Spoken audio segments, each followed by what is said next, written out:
Bien le bonjour, voilà, aujourd'hui je fais une petite vidéo sur ces fameux ordinateurs portables, donc l'Arcos 176e, il y a aussi un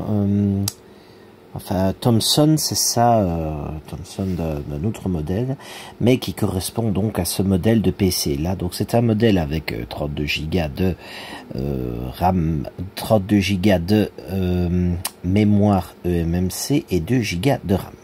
Donc là ici j'ai installé Windows 10 et beaucoup de personnes devraient rencontrer ces problèmes, donc des soucis de driver avec ces ordinateurs là. Donc je vais essayer, donc je vais me rendre dans la gestion des périphériques. Je vais essayer de rendre l'ordinateur un petit peu, voilà, plus lisible. Donc ici on a des périphériques inconnus. Donc là je vais faire donc une tentative d'installation des drivers Intel que je ferai de mon possible pour rendre disponible. Donc ici c'est un ordinateur qui n'a jamais été connecté à un réseau internet, je le précise. Donc ici je vais dans driver ayant apporté réussite, Bitrail, ISST, non, ce n'est pas ça, désolé, je me trompe un petit peu. Donc Intel Package. Ici on peut remarquer que l'ordinateur n'indique pas son niveau de batterie. Donc ici je vais faire l'installation de la plateforme, Setup. Voilà, donc ici je vais minimiser. Voilà, donc je me rends ici dans le programme de la mise à niveau des pilotes. Donc là ici il va falloir attendre un petit peu. Donc ce que je vais faire, c'est que je vais installer ici le pilote de la carte mère, le pilote Bluetooth et le pilote audio. Pilote audio qui est à l'origine de nombreuses, à mon avis, crises de larmes de beaucoup, parce que ce driver doit être installé à l'ancienne et il faut installer 2 drivers et des fois même, je ne sais pas, je vais voir si ça se reproduit, mais se retrouver avec un bel écran bleu, ça fait plaisir. Donc voilà, donc ce que je vais faire, c'est ici installer le pilote et regarder en temps réel l'état des périphériques inconnus. Donc il doit y avoir périphérique carte mère, périphérique batterie, périphérique écran. Donc là il faut attendre un petit peu, car c'est assez long. Et vu que le système n'est pas assisté par Windows Update, vu que je ne l'ai pas connecté, ce sera voilà, ce sera encore plus long, parce qu'il y a d'autres styles de mise à jour, d'autres styles de pilotes qui doivent être installés. Après, où l'ordinateur choisira de mettre à jour le pilote ou pas. Donc là ici c'est en train de s'installer. Je précise que c'est une version de Windows 10 LTSC. Donc ces versions de Windows 10 LTSC sont, donc ici je vais cliquer sur ce PC, je n'aurais jamais dû faire ça, je ferai ça par après parce que je prends beaucoup de ressources de l'ordinateur en faisant ça. C'est une version de Windows 10 qui n'est pas tout le temps mis à jour, tous les 6 mois. Donc avec l'état du petit disque dur de 32 Go, l'ordinateur ne prendra que des mises à jour, un peu à la style Windows 7. Donc c'est la version 18.03 si je me souviens bien, et elle restera version 18.03 jusqu'à une prochaine grosse mise à jour majeure. Mais tous les 6 mois, cet ordinateur ne se prendra pas de mise à jour. Maintenant, je prédestine cet ordinateur uniquement à l'utilisation du PC Shadow. Donc c'est un PC en cloud, pas nécessairement pour du gaming, parce qu'en gaming j'ai rencontré quelques lags, mais pour un peu de surf sur internet et tout ça, cela sera idéal. Donc là ici on voit que l'ordinateur est en train de se mettre à jour au niveau de son pilote, de ses pilotes.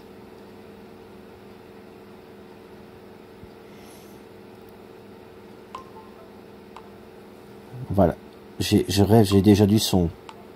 Et ben voilà. Alors ça, là, il vient de se passer quelque chose qui ne m'est jamais arrivé avec ce PC. Je n'ai pas réussi à mettre le son tout de suite, mais là le son se met tout de suite. Donc ça c'est quand même quelque chose de vraiment super. Donc visiblement, ce fameux setup Intel MRD7 a l'air d'être vraiment l'oracle, le pilote oracle. Là, il va continuer à danser un petit peu. Et voilà. Donc, voilà, ce pilote, ce fameux pilote Intel permet de vraiment mettre à jour les pilotes sur cette carte mère. Là, évidemment, il va déconner encore un petit peu. Voilà, et là, il affiche le niveau de la batterie, instantané, nickel. Parce qu'avec d'autres styles de pilote, je m'étais retrouvé avec des styles de batterie. Là, je vais quand même attendre quelques secondes, le temps qu'il ait fini sa petite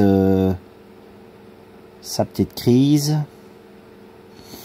Normalement, je devrais être OK à ce niveau-là. Donc, je vais effectuer un redémarrage.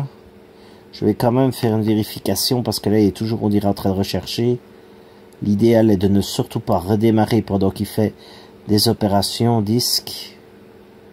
Voilà, là, il a fini ses opérations disque. Donc ici, on va le... Non, peut-être pas encore. Ah non, ça, c'est le processeur, autant pour moi. Là, ici, je dis que je veux redémarrer.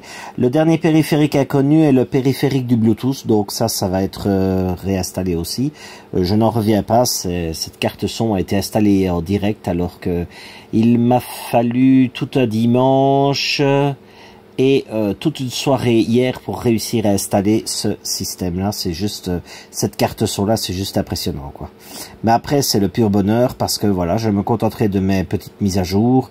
J'aurai un navigateur ultra léger dans ce petit ordinateur et je pourrai utiliser mon Shadow PC tranquillement et avoir quand même une puissance assez importante dans un petit PC comme ça. Ce qui est toujours bon à prendre. Donc là, ici, le PC est en train de démarrer. Je vais montrer aussi une petite optimisation que je conseille fortement de faire. Parce que là, le PC est en train de redémarrer. Et ce qu'il est important, c'est d'aller donc dans l'alimentation, alimentation. Cela permet d'éviter que l'AMRAM ne soit mise sur le disque dur. Donc là, ici, je vais aller dans le paramètre d'alimentation supplémentaire.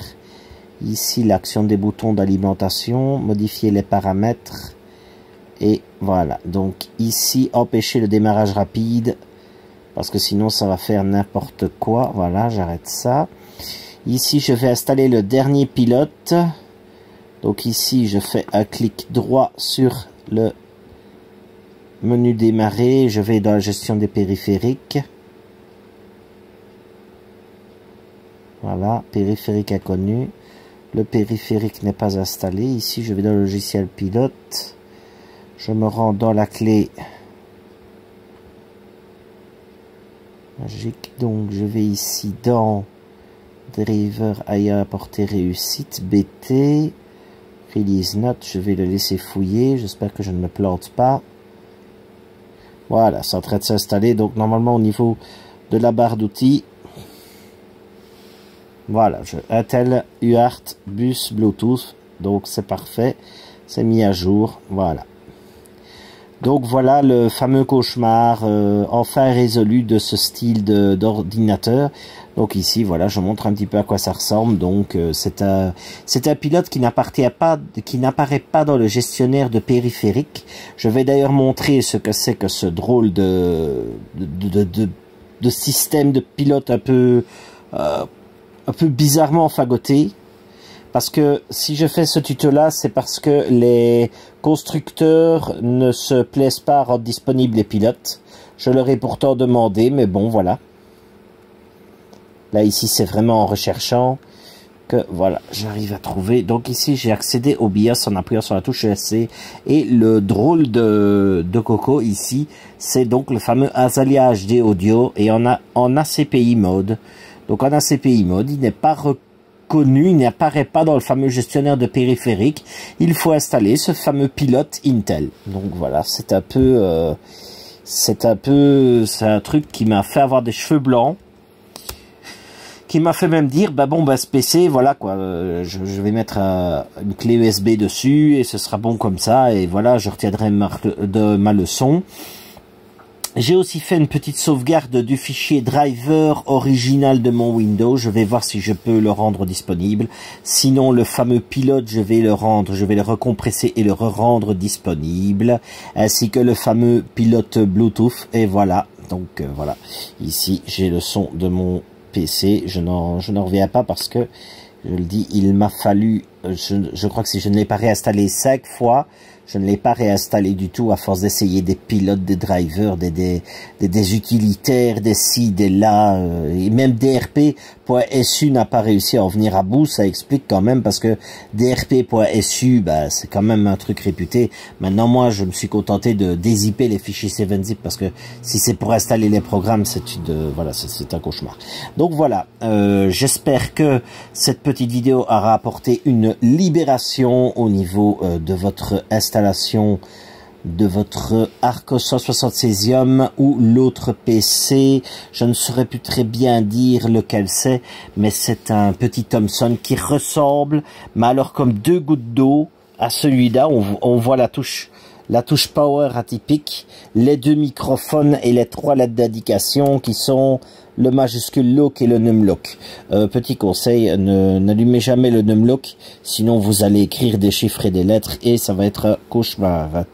Donc voilà, je vous remercie d'avoir regardé cette petite vidéo et j'espère avoir pu sauver la vie de beaucoup d'entre vous.